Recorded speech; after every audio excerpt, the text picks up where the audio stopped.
Benny, bring me everyone. What do you mean, everyone? Everyone! I have come here to chew bubblegum and kick ass. Barry Manilow know that you raid his wardrobe? Let me explain something to you. I am not Mr. Lebowski. You're Mr. Lebowski. I'm the dude. No one is to stone anyone until I blow this whistle. You can't fight in here. This is the war room. Surely you can't be serious. I am serious. And don't call me Shirley. Lord, you can imagine where it goes from here. You didn't say hello. Okay. Say welcome Sash. to the Zedos Gang podcast. This is Joseph Buchanan. We'll get straight into it. Okay, okay, here it is. Denis Villeneuve wants to direct. Oh, Daniel Craig wants Denis Villeneuve to direct Bond 25. What do you make of that? If they announce him as the next director for James Bond, cool. I know Denis Villeneuve is really looking to do Dune. I'd much rather him do a Dune movie than a Bond movie. I'm not saying that he'd do a bad job with Bond. It's just, I feel like if he's passionate about Bond, go do it. You know what I mean? But if he's not passionate about Bond, don't do it. That's about it. The dude can do no wrong, though. He's not made a crap film. He'd be a good fit for Bond after his work on Sicario, especially. I've not seen Blade Runner yet, but I've heard it's good. Mm-hmm. But, you know, he's not made a bad film yet. So, you know, I think, it'd be cool. To be quite honest, I'm in the Nolan camp. Mainly because he is a fan and it needs to happen. As for Denis Villeneuve, yeah, sure, why not? I've not got a problem with it. He also wants to do. No, I think Sony want him to do. Oh my gosh, Cleopatra, and I'd actually like to see that because I don't think that's a story that's been told for a very long time about this powerful woman that. Is she going to be Angelina Jolie, or is she going to be like more true to what the historical figure was? I don't know. Because last time I checked, Angelina Jolie was attached. Yeah. James Cameron was thinking about it after doing Avatar 1 while they were developing the Avatar thing, and he dropped out. Be quite honest, I'm not really that bothered about Cleopatra because I feel that the original was a classic movie for its time. I still think it holds up. But I'd see why they do a modern day version. Don't get me wrong, but if we're gonna have another big Hollywood A-list star like Angelina Jolie whitewash it again, I feel that we've seen that interpretation of Cleopatra. I think that we should have like more of a historical kind of version, and that would at least be something new for a modern day audience and a good modern day take. Mm-hmm. But if Angelina Jolie's still attached and we're still doing that Hollywood Scarlet kind of version, or we already have that movie with who was it? Was it Elizabeth Taylor? Elizabeth Taylor. Sorry, Elizabeth Taylor. Yeah, was it her? I think it was her. Yeah, I just said her name, Elizabeth Taylor. Yeah, was it her? Yes. Yeah, it was her. Exactly. So, like, why retread? Why retread? Well, there's for many reasons. It's a film that, I mean, like the Ten Commandments, or like the it's a film of its age. You could do a lot now to actually represent that time period and to display it on screen in a more what's the word I'm looking for, in the proper manner, as opposed to the golden age of Hollywood manner. I mean, it's, as you said, whitewashing. Everyone would be whiting that, and I don't know if Angelina Jolie is still attached. Yeah, she's still attached. Oh, okay. Yeah. But just in terms of what you could do with that type of film now, I'm actually more interested in that than him doing Bond or doing Dune or doing anything else for that fact. Just due to the fact that no one has done, I don't think anyone's done justice to Cleopatra yet. Yeah, Yeah, I'm the polar opposite. I hope he doesn't touch that with the bodge bowl. But that's just my 2 cents. Mm-hmm. Yeah. All right. Well, he's doing neither one. It looks like the film that he just made is been which is Blade Runner, for people who don't know. That's been getting accolades everywhere. It's just been so well reviewed, which I was hoping for in the best terms of things, but I didn't expect that. There's some people calling it a masterpiece, and so if that's the case, I was looking forward to it in the sense that, okay, cool, Blade Runner. Yeah. But now I'm damn.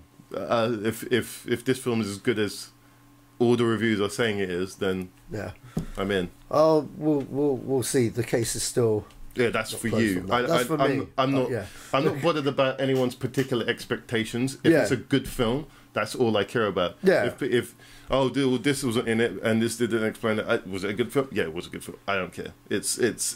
I mean, he even said himself, if he's going to mess it up, it's going to be him and no one else. Yeah. And I kind of agree with that analogy. He loves the original so much that he felt that it was his right to destroy this film.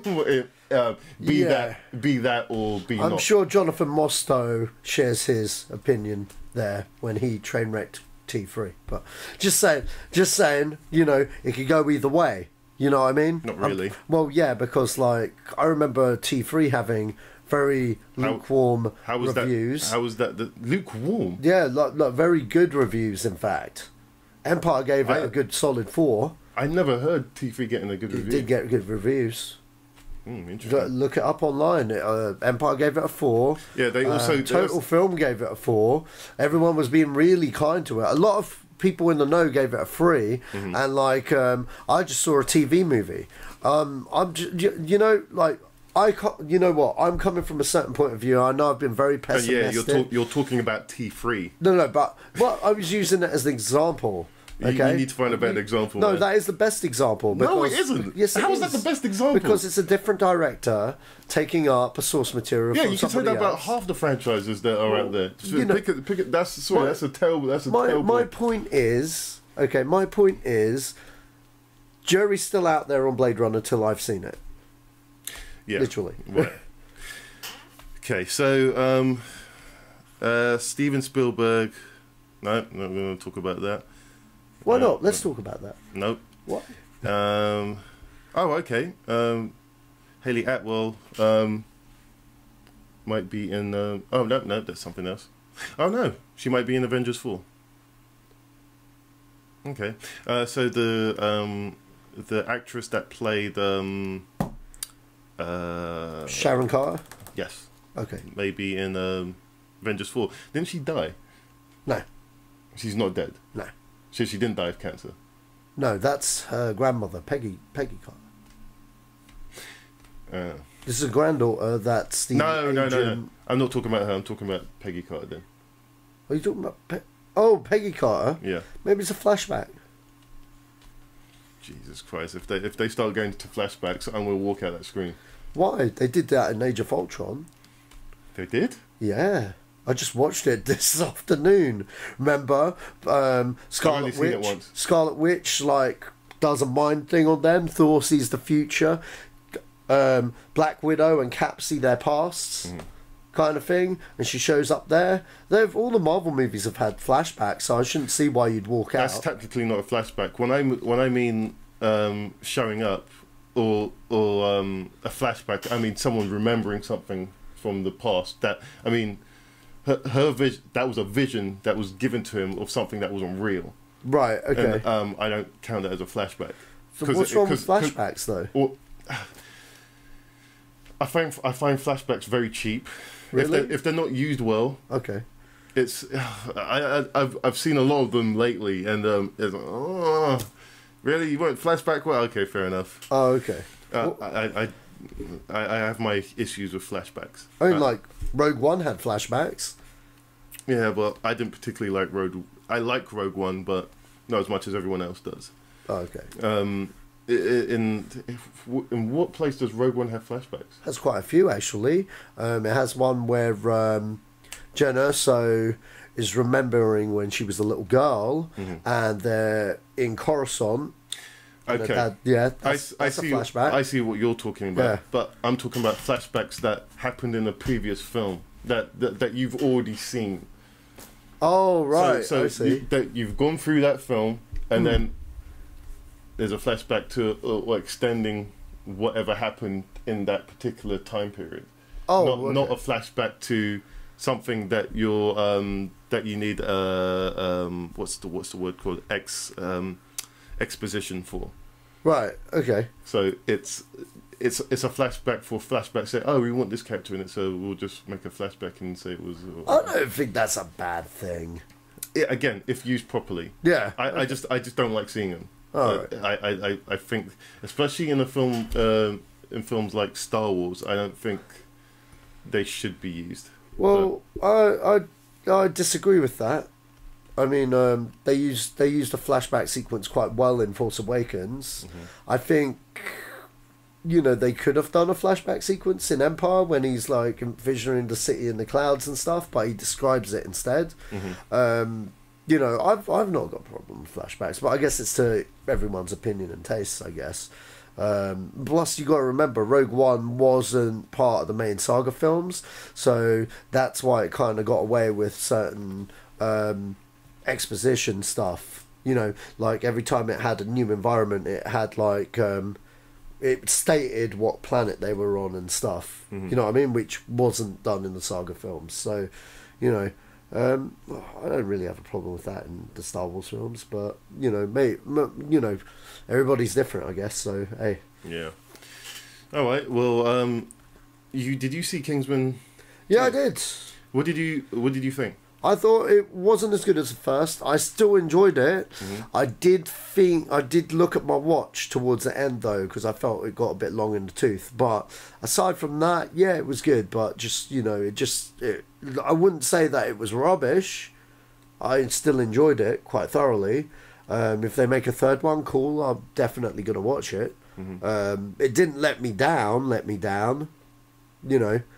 But I was expecting worse because the reviews came out and I hadn't seen it yet, if you know what I mean. So, I don't know. All right.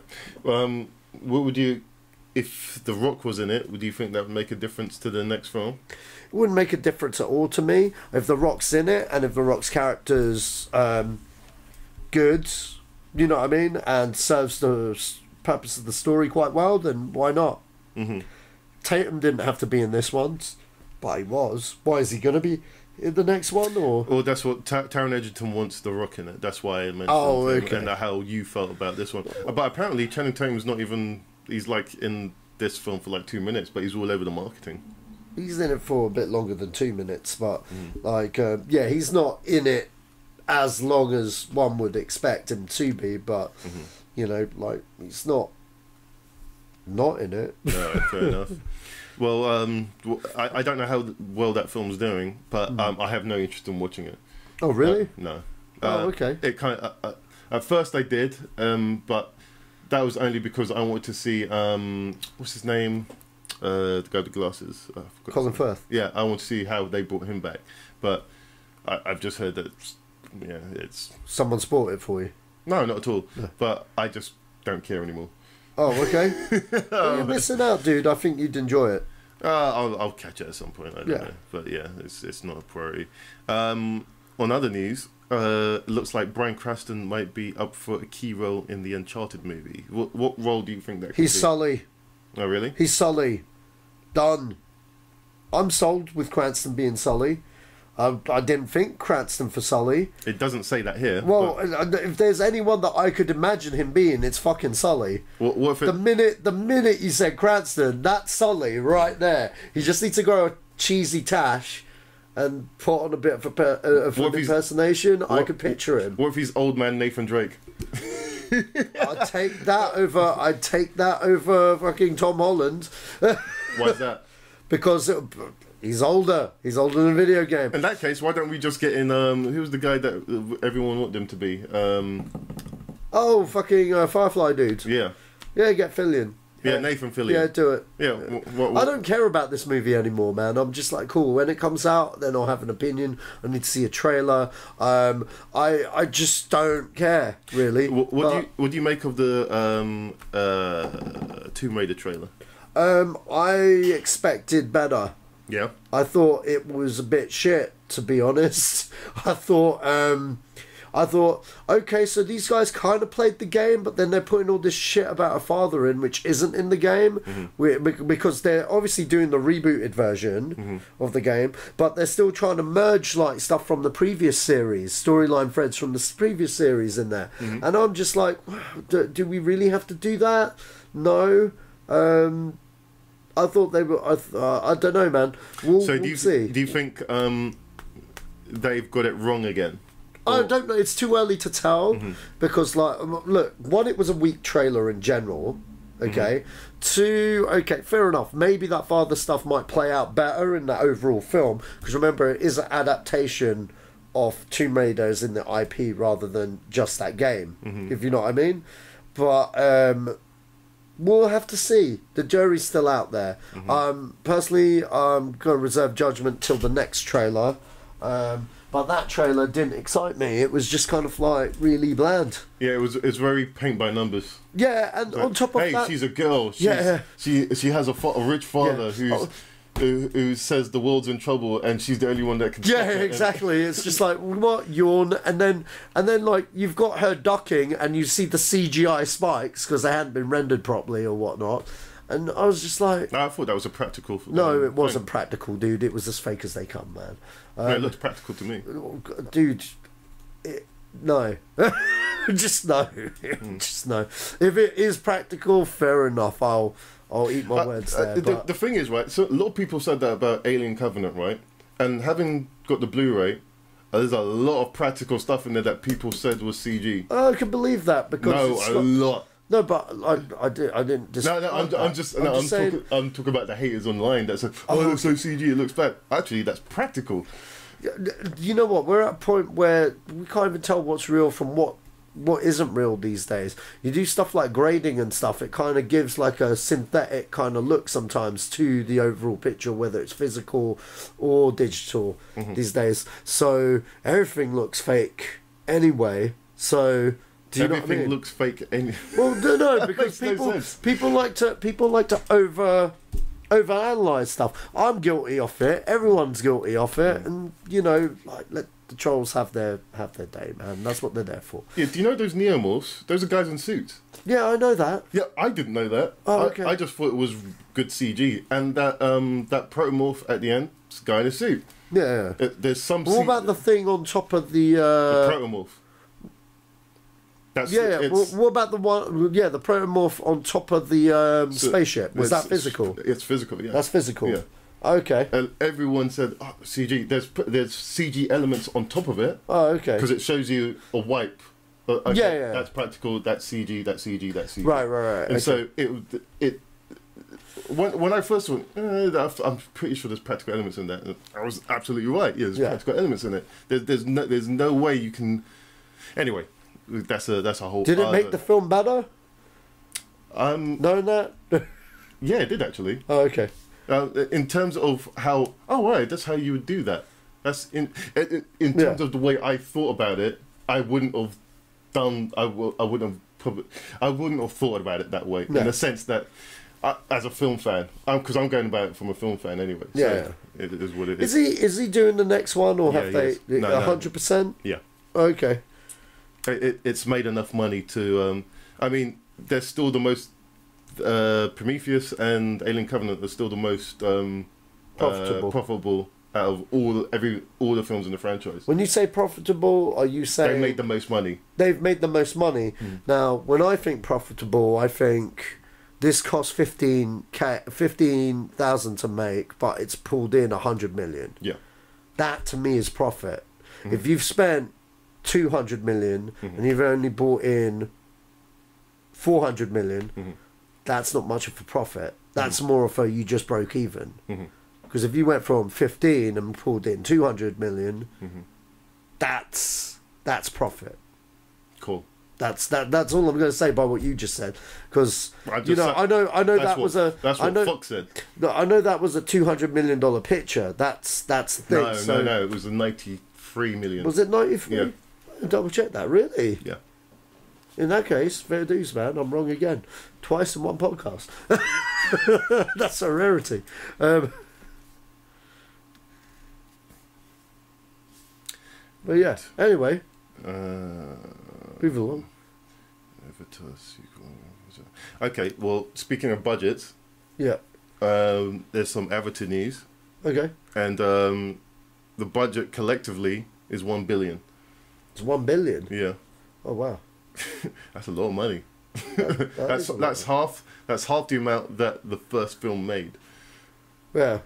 So I find that's going to be an interesting standpoint as to if people want to see these films, if it can make that much back. Yeah. So yeah, that's fascinating. I just want to see it now. It starts filming this week. Is it this week or? Yeah, it was this week. Yeah. I'm not too bothered, man. I'm sure they'll be good. It's just I'm in the camp where call James Cameron, just do your thing, man. Just do your thing. I want to see where he pushes cinema. Yeah. In the sense that, wow, this is the thing. Yeah. That you have to watch. Yeah, because that's what he's about, and I totally believe that. I'm just not interested in Avatar as an IP until I see more of what he's, concocting. Mm-hmm. At the moment, Avatar 2, I'm just kind of like, because it's been out of... 7 years. It's been out of public recognition for all this time, quite a long time at that. By the time this movie comes out, it'll probably be 10 years later. You know what I mean? And I honestly do think general audiences feel that way about the IP in general. Mm-hmm. I mean, it does, but at the same time, it does have its fans. Like, I know people that think it's like the best film they've ever seen, like literally. But again, James Cameron is going to push cinema with these films and the technology from the CG to the 3D, and it'll be really interesting to see what he brings out. Despite me being negative there, I'll be surprised when I see stuff. If you know what I mean. I mean, like, I don't know whether you can remember this, Joe, but like, I remember showing you the first Avatar trailer for the first time. All right. I remember, well, you probably don't remember, but I was at Sega, it just hit, it was the night shift as well, it just hit online, and I was posting it everywhere, like, check this, because that first trailer was a decent trailer. I don't remember the trailer. I actually do remember the trailer, it's like a really good trailer, and, a lot of people didn't realise it was James Cameron until it was spelled out in front of him, like, from the director of Terminator, and all of this stuff, and, but yeah, look, when James Cameron says he's going to do something, he's one of those guys that's going to fucking do it, you know? This guy's now, in my opinion, quite a machine, because he said it himself. He's doing Avatar by day, Battle Angel at night, and Terminator on the weekends. This guy's busy. I really wish he did Ghost in the Shell. I don't. I do. I don't. I do. Well, I'll tell you why I don't. Because he's better than Ghost in the Shell. What? Yeah, you heard me. That's right. Ghost in the Shell never needed to be made. And second of all... No film needs to be made. Neither does Battle Angel. But he's better than Ghost in the Shell. So why is he making Battle Angel then? Because that's a different fucking... No, thing, it's man. still an anime. Yeah, I'm not saying that. Look, I'm just saying he's better than the movie that came out. He expressed interest and wanted to make that film years ago when it came out. Ghost in the Shell? Yeah, he expressed when that film came out in '95. He said if this is a film that he would make, if he had the budget to make it. Oh yeah. And I think he was circling that for a while, but then he made Titanic. Oh okay. So, in the sense of he would see it through to what the film should have been. Yeah. And what we got was a shell of a film. Hence the. Well, my quote that he's better than that IP, I still stand by that. That doesn't make any sense. No, it makes perfect sense because explain it to me because it doesn't make any sense. All right, cool. Because look, Ghost in the Shell's an IP that's going to get a lot of people frustrated and annoyed regardless. Right. He's a talented filmmaker that makes James Cameron films. Okay? Okay. And I'd much rather have him make his Avatars and his Terminators and his Abyss and hit whatever his next thing is than direct an adaptation of somebody else's stuff, because he's a unique filmmaker that makes unique films. It's like Quentin Tarantino. There's all these, like, he talked about making a Star Trek movie. Now, you know, fair enough, if he did a Star Trek movie, cool, I'll watch it because I'm a Quentin Tarantino fan. But I would much rather Quentin Tarantino went and made a quintessential Quentin Tarantino movie. Right. If that makes sense. Because that's what audiences generally go. It's like when Martin Scorsese makes a movie. You know it's a Martin Scorsese movie. It's got his fucking visual style all over it. Like when James Cameron said he's producing Battle Angel and Robert Rodriguez was directing it, I was like, cool. Because personally I think Battle Angel kind of suits towards Rodriguez's fundamental filmmaking values there. Sure. Due to what he accomplished with stuff like Sin City, where he was like, okay, I want to be as close to the source material as I can. You've not answered the question, though. No, but I have, though. I just did. You've established that James Cameron is a guy that makes films, his own films. Yeah. But yeah, he has interest. He had interest in making Battle Angel and Ghost in the Shell. Yeah, and he's better than both of them. And now he's making Avatar, and which is his thing. I'm done with where this. he's pushing the envelope of the industry. Cool. All right.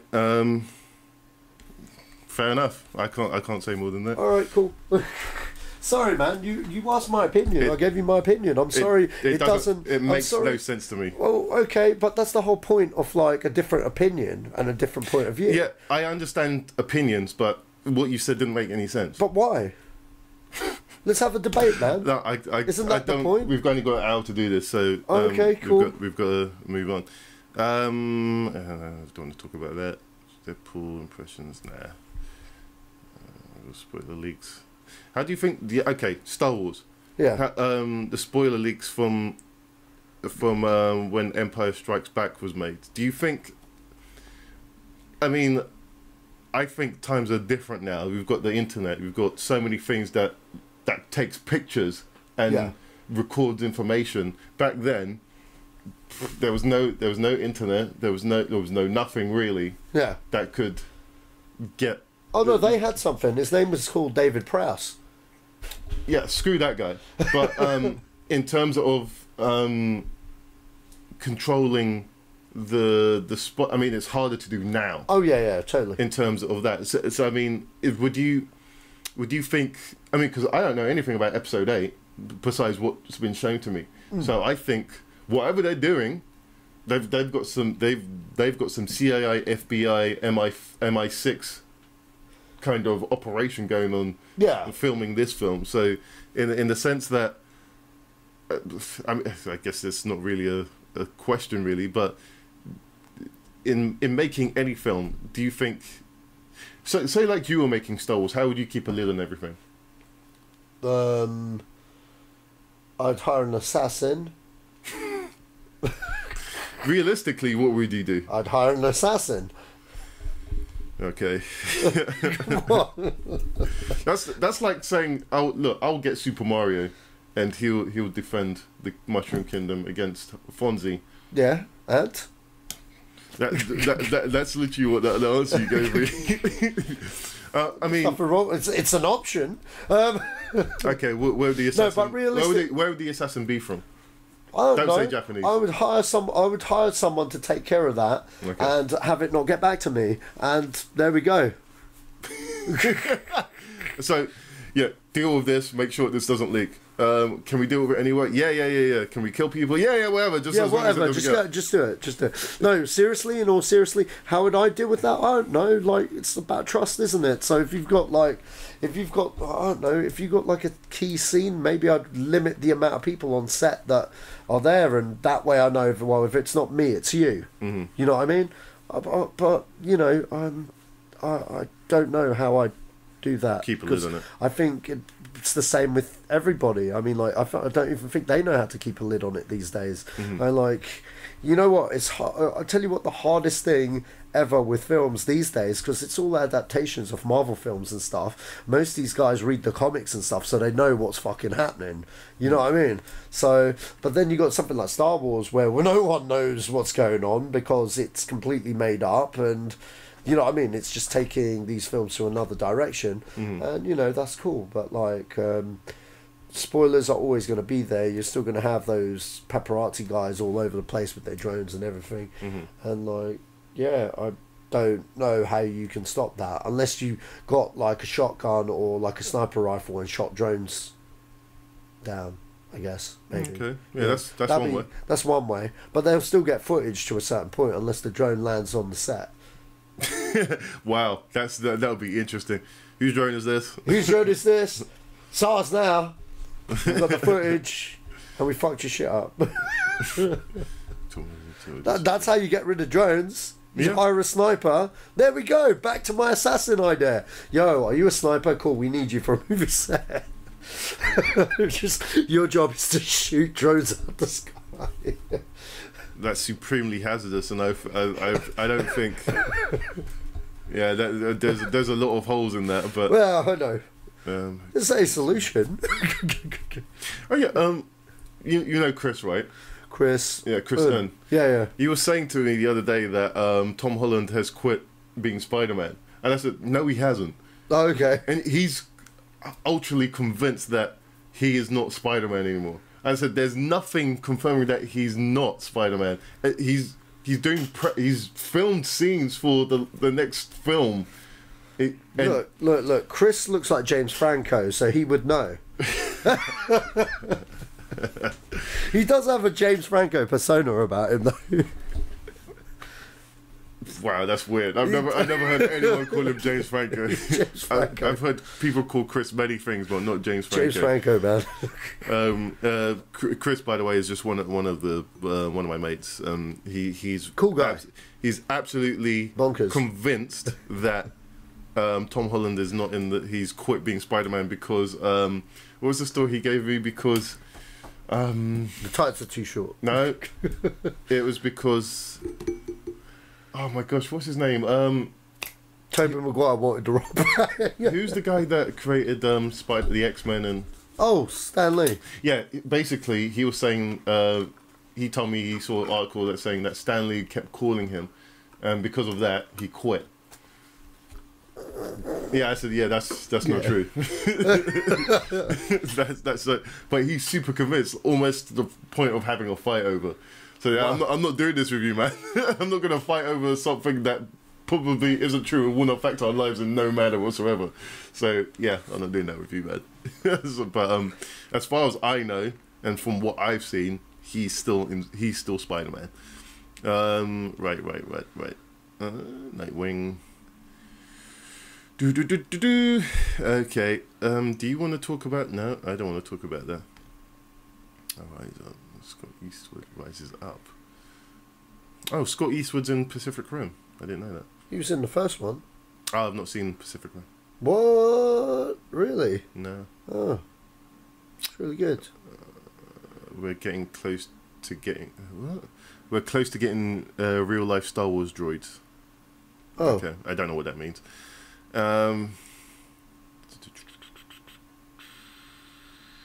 Geez, James Franco's everywhere these days. X-Men. Oh wow. So hold on, Oliver Nunn. Who? Oliver Nunn. She was. Oh yeah, Psylocke. Yeah. Is she in the next X-Men film? I don't know. Well, she's talking about the X-Men film like she's in the next X-Men film like she's in it. Oh, okay. Additionally confirming her involvement as Psylocke. Okay, I guess she is in it. And she's saying that X-Men Dark Phoenix is a two-parter. Oh, really? Yeah. Well, she's not confirming it. I think she feels like it's a two-parter. Oh, okay. With that, which is kind of weird. I don't think that's dangerous ground to go on if you're going to do stuff like that. But anyway, that was just a passing article.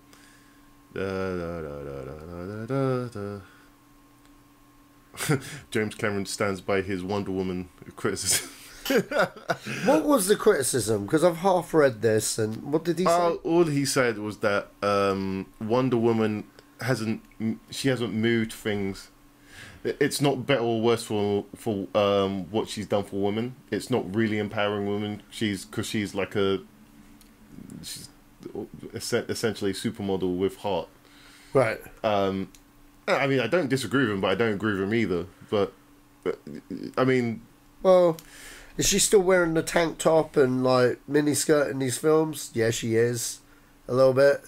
So that's really good attire for World War One. I'm just putting it out there, you know. But it's a superhero film, and like it's the same. The thing is, with her attire, I understand why she looks like that. Yeah. And this is the problem I have with Supergirl. Oh, okay, yeah. Why is Supergirl wearing a miniskirt? Yeah, because that's if that's anything, that's super sexist. Why she should be wearing the same outfit as Superman? Yeah, as far as I'm concerned, and she does wear that same outfit in what's that DC game, that fighting game? Yeah, Gods Among Us. Oh yeah. So I don't understand. It doesn't make sense to me why she would be wearing that attire anyway. Yeah. Okay, Terminator 6 or Terminator 3, yeah? Yeah, or whatever it will be called. Yeah. Linda Hamilton's returning for this. I'm not sure if we talked about this last week. No, but I don't think we did. I'm sure we touched on it, but yeah. I'm still going to talk about it anyway. She's going to be in her 50s or 60s in this film. Yeah. And that's going to be amazing to see because she's working out for it now. Yeah. And so by the time we get to see her on screen, she's going to look amazing. So just to if that's going to say a lot about women of her age getting certain film roles. Yeah. And just by pushing that boundary, I think James Cameron has not every right to say what he said about Wonder Woman, but he's pushing the boundary. I mean, Jamie Lee Curtis is going to be in Halloween. Next Halloween film. Is that a reboot or continuation? Continuation. Oh, okay. What? Yeah. Wow. Danny McBride is writing it, Danny McBride is writing Halloween. I trust him. If you've seen Eastbound and Down, oh yeah. You know that he's a good writer. He's just all of those guys collectively. Yeah. Are when I say all of those guys, I mean what's his name? Ben Stiller.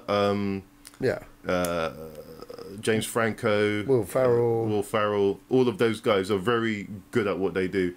I know Melanie wouldn't agree with the because she hates Will Ferrell. Well, it's not her podcast. Sorry, Mal. But is she? But they those are comedians that have a certain audience. Yeah. You know what I mean? Yeah. And here's the thing, like, Will Ferrell's the first person to admit that he's not always been right and has had a couple of failures along the way, but he keeps doing it. Mm-hmm. You know what I mean? It's like, I don't know. Yeah, I totally agree with that as well. Yeah. Well, again, going back to the whole Terminator thing, I can't wait to see what they do with this. It sounds like it's going to be there was a whole show with the Hollywood Reporter that they interviewed them and asked them why are they doing it again? Is it necessary? Just looking at them talk about it, I totally trust them. Tim Miller is a passionate guy. Yeah, he is. I mean, like they've been working on this for the past year. Mm-hmm. That's what shocked me. They've had all year to like have a writer's room to create a brand new trilogy. Yeah. You know what I mean? Because it's, and the fact that they're doing one film at a time rather than filming them back to back, they're seeing where the audience want to see more Terminator. Yeah. By putting out the first film. And they're building it. And, if I was skeptical before, which I wasn't, I was just pleased to have James Cameron back behind the Terminator reel than Jonathan Mostow or McGee, even though I didn't mind that one, or the Game of Thrones guy that did the last one. Mm-hmm. I mean, it's Cameron writing and producing, and Tim Miller. Tim Miller's shown what he could do with Deadpool. It'll be interesting to see what he does with Terminator. And yeah, I mean, like, if you look at the films that James Cameron's producing, he's going off the directors that understand visual effects from a very grounded, kind of perspective. I mean, look, say what you like about Robert Rodriguez, okay, but that dude does do stellar work when he wants to. You know what I mean? And even the ones, look, Spy Kids wasn't aimed at me, but they're fantastic films for kids. You know what I mean? And that's his experimental side, going, I got an idea, let's just try it with this, blah, blah, blah, blah, blah. There's nothing wrong with that, because he's not aiming those movies at, at like a bigger audiences. He's aiming them at children. You know what I mean? Sin City was a passion project for him. I don't blame him for Sin City 2. You know what I mean? I blame Frank Miller more than anything. But because he waited like 10 years to write the damn fucking story.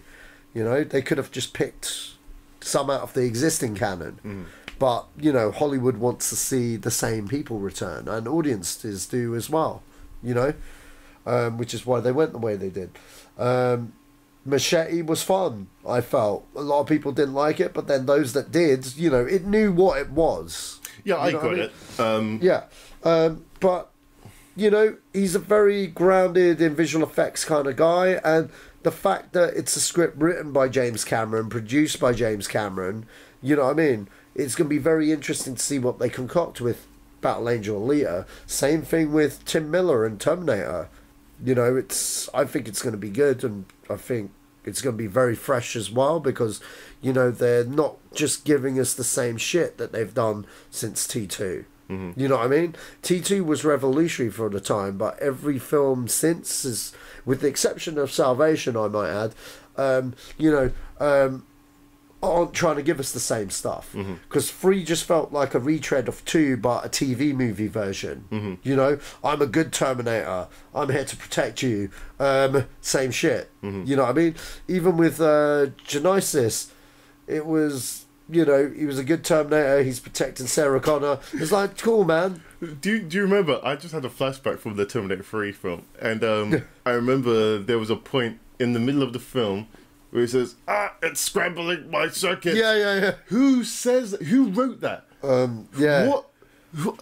I remember sitting in the... a Terminator wouldn't say that. Yeah. It just wouldn't say that. It would shut down like it did in Terminator 2. Like, something, this guy stuck something down my back. He wouldn't say, it's scrambling my circus. Yeah, he just turned off. And that's what he should have done in, that film's terrible. Oh, wow, what a bad film. Anyway, I'm going to jump into another news story here, which you probably won't care about, but I think it's quite relevant in today's day and age. J.J. Abrams and Paramount are developing a live-action version of Your Name, which is a Japanese anime that I think was up for an Academy Award this year. Right. So it's a body swapping. Okay. A film, but if you. It's kind of hard to explain if you've not seen it, but there's a lot more to it than that, and I can understand why to a degree, why JJ is interested in developing this. But in saying that, it's a very Japanese story, and just like you were saying about the whole whitewashing thing before, it could have trouble with that, right? I mean, look what happened to Death Note. It came and went. Yeah.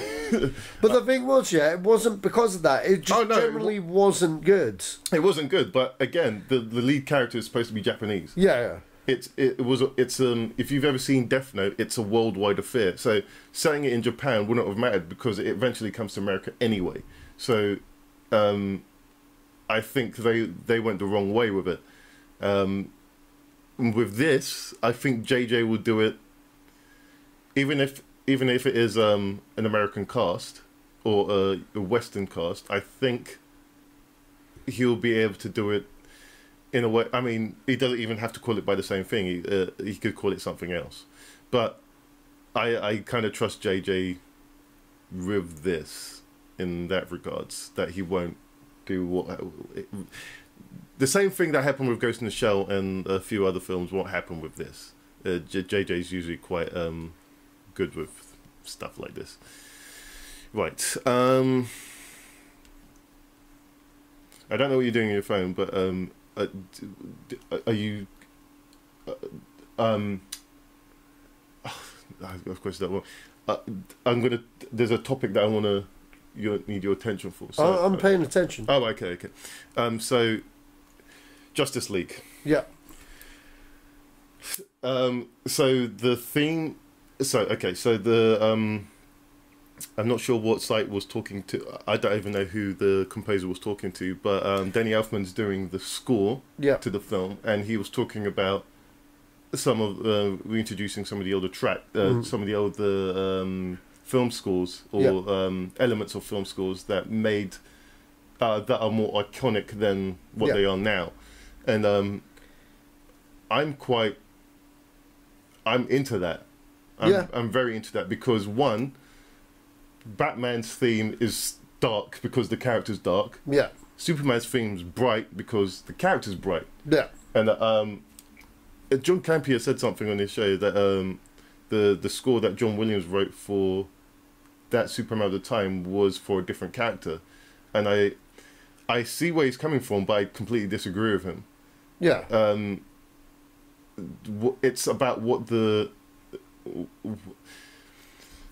This is going to be a hard one to explain. It's about what. Are we talking about what Danny Elfman said? Yeah. Are we talking about how you feel towards what another movie podcaster felt about that?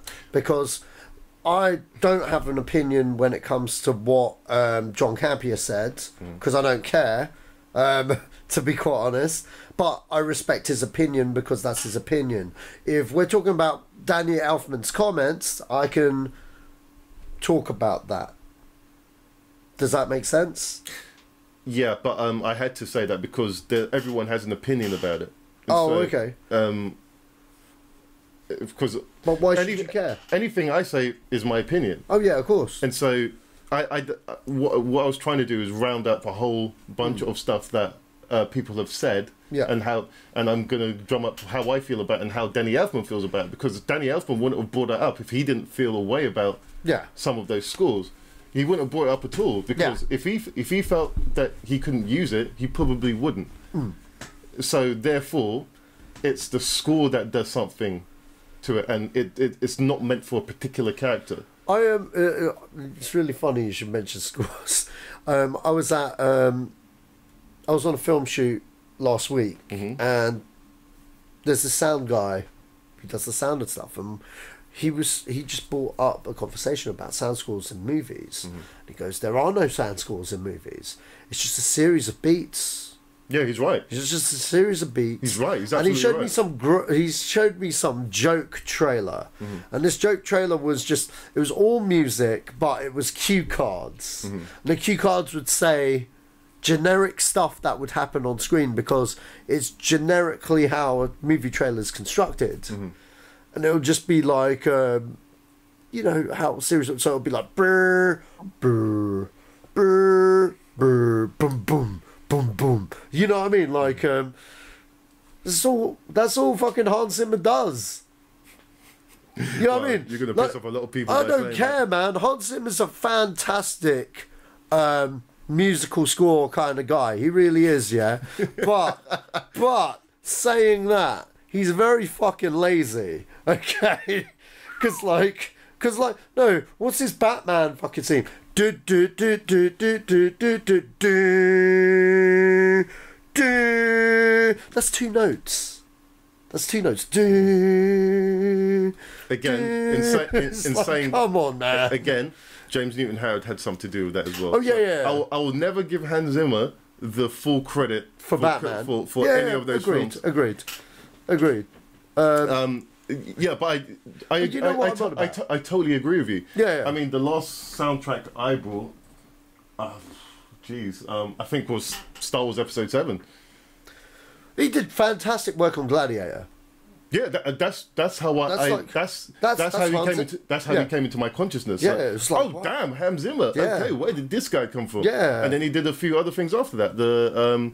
I can't fault him on some of the other stuff he's done. And he collaborates a lot. Yeah, he does. Because like the Transformers score, that's by Steve I can't pronounce it. I don't know anything about but Transformers. He did, okay, but this other guy did the score for the original well, when I say original, not the 80s film, the Michael Bay film.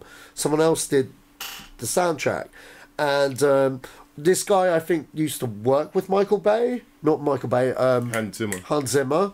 And they wanted to keep it like a typical Michael Bay kind of sounding film, because it's a Michael Bay film. Mm-hmm. Obviously, they had more of a budget on the second film. Who do they get? They get Hans Zimmer, who more or less copied the last guy's theme, which was supposed to sound like his. Because there's a thing, whenever they do one of these big movies, most directors or most producers would be like, we want it to sound like this thing. And most soundtracks sound the same these days. No soundtrack has an identity. And the thing which sets someone like John Williams apart is, and even Danny Elfman for back in his heyday, was that they have distinctive styles. You know what I mean? Very distinctive styles, and two very different styles. And they're not, and that's the thing with Danny Elfman. He's not a generic film composer. You know what I mean? Neither's John Williams. No, not at all.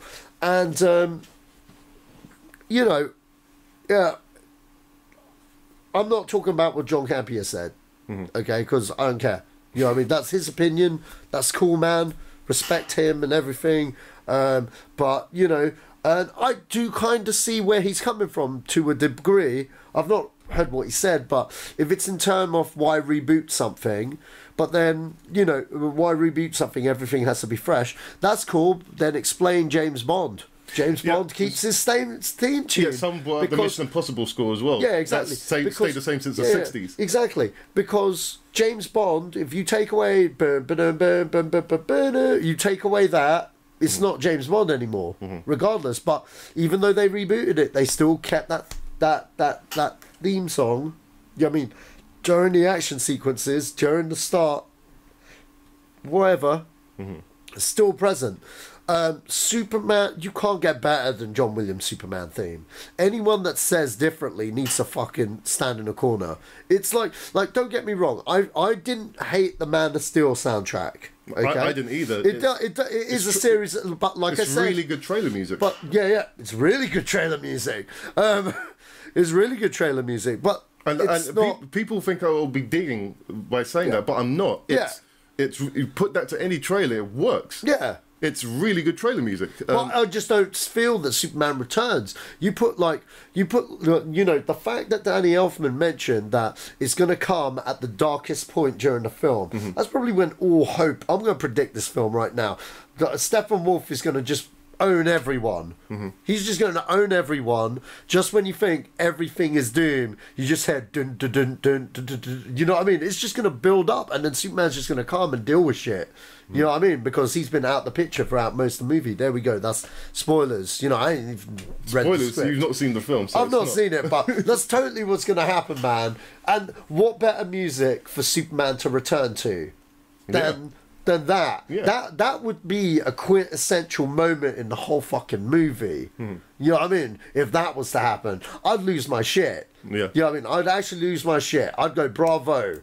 You know what I mean? Yeah. Look, I don't want Justice League to be a shit movie, but you know what? The fact that Danny Elfman is making a statement that he's reverting back to John Williams' theme, that gives me a lot more confidence in this film, because it's something that I want to see. I think he's going to be using both Zimmer's and John Williams. But I think he's going to have to a degree. Yeah. You know what I mean? So, I mean, I didn't expect him to do that at all. But, yeah, I mean, like, I quite like Zimmer's main fighting sequence. What's it? Dun, dun, dun, dun, dun, dun, dun, dun, dun, dun, dun. Oh man, I know how it goes in my head, but like I'm probably doing a really bad rendition of that. I've only seen the film once, but it's in Man of Steel quite a lot. I know it was in Batman vs Superman, but I really like that. Both films I've only seen once. Yeah, I do like that tune, But at the same time, you know, like we'll see. Danny Elfman, fantastic composer. They're all good composers, but sorry, Hans Zimmer fans. I just feel he's been kind of bland lately. That's all. Because when you hear his stuff, it all sounds the same. You know, it does more so now than it did in the past. Because like Gladiator, look, if you want to whoop out, you can't fault Gladiator, man. Or Inception. Oh man, Inception. Inception's brilliant. Speaking of which, one of my mates really hates that soundtrack. And I said, "You're insane. You don't deserve to listen to music anymore. Your music privileges have gone. It's done. It's over." But yeah, I can't fault Hans Zimmer for that at all. He's in my top 5 of composers. Yeah. Oh no, man. Maybe. Well, I think he's generally sick and tired of superhero movies. He's even said it. He's like, I'm not scoring Justice League. Laters. Yeah. You know what I mean? He personally said that. He was like, no, done. He didn't even want to do Batman versus Superman. He was like, oh man, fuck. Okay, go on then. You know what I mean? Like.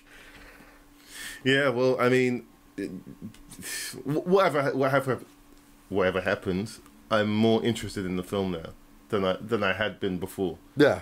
Purely because that's going to make a mark. Yeah. And purely because I'm going to say that's a nostalgia hit for me, if it's used in that way. But either way, I've expressed more interest in them now purely because when this guy returns, it's going to be something that I want to see, and so see and hear.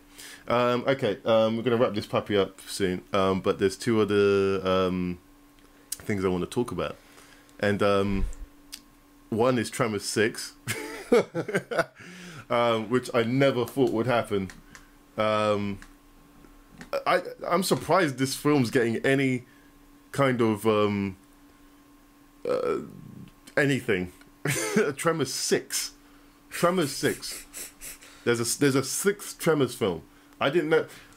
Only lately I realized there's Tremors 2, 3, 4, TV show, 5, TV show, and now 6. That's amazing to me. That went under the radar with everyone. I had no idea there were more than one Tremors film.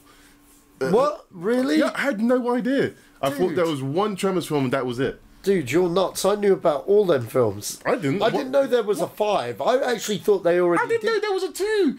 What? Yeah, this is what I mean. Oh my god. Why would there need to be anymore? Dude, there are loads. I'm not. I know there are loads, but I don't care that they've been made. But it's just like, whoa. Yeah. They must be real bad.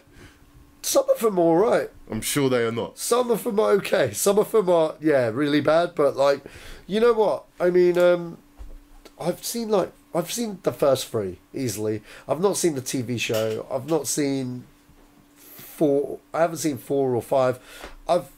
To be honest, I thought they had already made 6. Okay, fair enough. Yeah. Oh well, the only way I would watch this is if they bring back Kevin Bacon.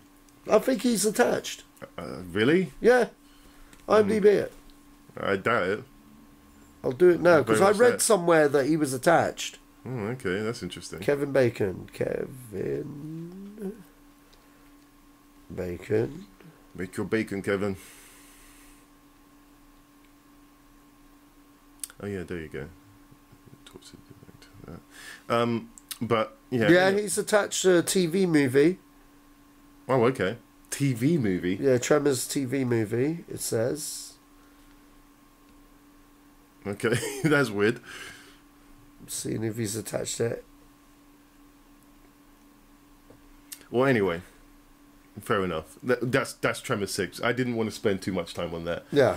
But okay, the last I'm gonna wrap. Let me see if there's anything more to talk about. But Liam Neeson is now unretired from action movies. Last week he retired, and now he's unretired. I don't know what's changed his mind, but because he's awesome. Sure, but and a Qui-Gon Jinn Star Wars story needs to get made.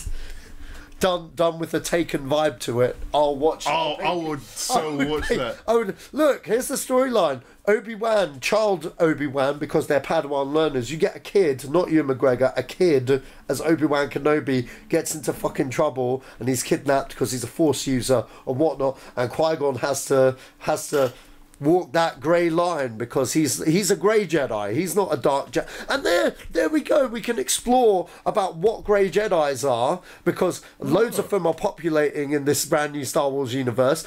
Or at least one. No. He was. I don't care what anyone says. Yeah, he was the original. Okay, because when George Lucas said, he said, look, he's not on the council because he's a little bit rebellious, etc. in other ways. And I like that. There's more stuff to mine with that character.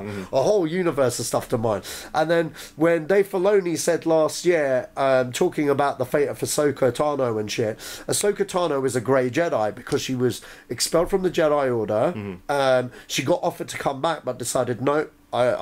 She didn't want to come back, but she's not a dark side user either. And she's not a Jedi because she didn't follow up that stuff. So she walks the line in between where, you know, she's neither light or dark kind of thing. The next Jedi to do that, I reckon that's what Luke is in the next one. Right. I reckon he's realised like the Jedi could only do one way, the dark side's another way, and it needs to be balanced or something. That's me guessing. And she, you know, but I think a Qui-Gon movie with him being a fucking grey Jedi and just showing how he doesn't agree with the stuff that the fucking, you know, Samuel Jackson and fucking Yoda are saying. He's just like, yeah, you guys are fools, man, and does shit, some reckless shit that could have got him expelled from the Order and shit to save his Padawan. Yeah, done. There we go. And do it like Taken. Do it like a Taken kind of vibe, but in like Coruscant and fucking that prequel kind of Star Wars world. That could work. I'd watch that movie and pay bottom dollar in a heartbeat. And have him fight bounty hunters and fucking you know, have him fight bounty hunters and Boba Fett's and all kinds of shit. It'd be sick, bro. It'd be so good. Have battle droids in there as well, because you got some Trade Federation doing their thing. Yeah, man. Okay. There we go. You've written the whole format. I have, man. We should make it, man. You should make it, Joe. Nah, I would never touch anything to do with Star Wars ever. Oh, man. Never. Anyway. Okay, so that was going to be the last story, but I forgot about. There's two more stories that I want to talk about. So, Coming to America 2. Why? Why? I will watch it. You know what? I will watch it. You know, because it's Coming to America. Well, the guy that you'd want to watch it for hasn't even signed on to it yet. Who? Eddie Murphy. Oh, what? Eddie Murphy's not signed on to it? No. So why are they fucking making it? I have no idea. Is Alfonso still in there? You mean gosh, his name. I forgot the guy's name. Talk show host. Yeah, I know you're talking about. His name's not Alfonso. Arsenio Hall. There we go, Arsenio Hall. Alfonso. He sounds like a Muppet. Sacha, butcherizing everyone else's name because Joe can't get his name right on the podcast. He can't. Say what? You never call me by my name. You introduced me to loads of people that I don't know online and you pronounce my name wrong. From now on, you introduce yourself. Cool. I'm Bob. Arsenio Hall's not signed on either. Why? And this is coming from the... Have you ever seen Blackish? No. So Blackish is probably one of the... Of course you haven't seen Blackish. It's got black people in it. But it's... Trying to say... it's like... It's a mix between what The Cosby Show was and... I wouldn't say Friends, but it's a unique spin on that kind of family affair kind of thing. It's actually pretty good. Okay. So I mean, the reason I bring that up is that the creator of Blackish is helping write Coming to America too. Right. And and Jonathan Levine is directing this. That's Jonathan Levine, the guy who directed 50-50 and Warm Bodies. that to me is a good combination. But if the two stars that were in the first one haven't signed onto it, then who is this film for? It's probably The Rock and Kevin Hart, man. Oh, do you know what? I'm out. I know you're out. That's why I said it. No, there's no way you can. No, that just wouldn't happen. No way. Don't give people ideas, because people. Oh, yeah, Kevin Hart. It's not that I hate The Rock, but I do hate Kevin Hart. I just can't stand him. Okay, the other story I want to talk about is The Flight of the Navigator. They're remaking that as well. Why? Actually, yes, make it. I'm pro this. You know why? The last one was rubbish. That's right, I said that. I don't care. Why would I care? I don't know. I watched this film the other day, actually. Oh, really? And it's actually pretty dark. Considering what happens to this kid, yeah, and when he goes, spoilers, forward in time, what his parents go through is freaking insane, man.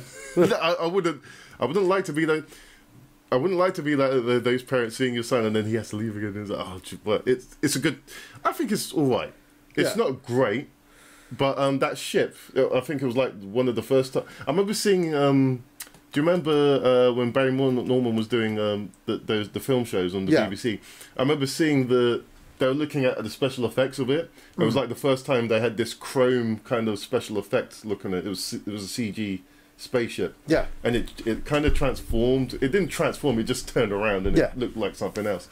And it was back then, oh my God, that's amazing. And that's why I remember wanting to watch it. I never watched it up until I was like 28, 29. Oh, really? But it was a long time till I watched that film. Okay, I saw it when I was 5. Oh, right, okay. I saw it when I was 5, when I was 12, and again when I was 19, and it doesn't hold up. It just never caught my imagination the way it did with most people. I think with me, it was like one of those first, you know, when you're a kid and your parents try to get you to watch like something that isn't cartoons. That was the film, right? You know what I mean? So you would say bad thing. Oh, I don't want to watch this. Yeah, kind of thing. And then when I did try and look at it as an open mind kind of thing, when I was a lot older, I was just like, eh. I'll tell you this, right? Watch it again in the thought of how a parent would feel if their kid was lost for like 10 years and he all of a sudden came back. Because that to me was that just again, just watching it again with adult eyes. So wow, if I was a parent, I'll be like them as well. I'll be like, what the hell are you doing here? You look exactly the same. My son's dead. Who are you? You can't. But yeah, it's going from that aspect of it. I found it quite compelling. Oh, okay. And beyond that, it's fine. Yeah. it's okay. But yeah. Definitely check it out if you're wondering what that is. It's kind of cool. Okay, is there anything else to talk about? There's new Men in Black since last week. There's nothing. Yeah, there's nothing really much more to talk about, to be honest. If there is, I'm not talking about any Star Wars 8 news. Spawn has been trying to be remade for the past 20 years. There's a Lucy 2 in development. Eurocorp is moving forward with Lucy 2, a sequel to Luc Besson's 2014 Lucy, starring Scarlett Johansson and Morgan Freeman. Was Morgan Freeman in Lucy? Yeah, he was. He was a professor. Who the hell was he? He was a professor. And the professor that she meets at the end and stuff, he has his own... Holy cow! I can't remember that. Yeah, it wasn't really a good movie. Wow, I don't remember that at all. Why it's getting a sequel, I don't know, but... Yeah, because it made 400 million. Yeah, I was just kind of like under... Do you know... I'll tell you what about this film. Do you know the first 45 minutes to an hour? That whole thing with the triads and... Yeah, that interested me. I want to see more of that. Yeah, and then it just kind of went its own kind of way. I don't mind what they did with the whole drug thing, but everything was a bit too easy. Yeah, it got to the end too easily. That's my own. Beyond that, I don't think I really have a particular. I don't hate the film, but I don't think it needs a sequel either. Yeah. In that sense. But then why not do a sequel? Why we could do a sequel to anything? I can make a sequel to I can make a sequel to this podcast, which I will do next week. No! Don't do that, Joe. And on that note, you're going to ruin this one. And on that note, we come to the end of this podcast. Sach, where can we find you? You can find me right here in Joe's room. No, I'm on Twitter somewhere. Sashman3 on Twitter. Check us out. Or go on my short films at Sacha Allari on YouTube. Did you just do a Beastie Boys impression there? No, if I did, it was unintentional. Okay, because you went check it out. No, that was unintentional. Okay, it wasn't me trying to. Okay, I thought you were trying to. Okay. I don't know where they came from. That's very left field. That's the Beastie Boys, everyone. Okay, and you'll find this podcast on Stitcher Radio, iTunes, SoundCloud, YouTube. Please like, subscribe, and do whatever is necessary to get us 1 billion hits. Yeah, that's the Zedos Gang podcast. We'll see you next week, probably with a guest, and we are out. Yeah.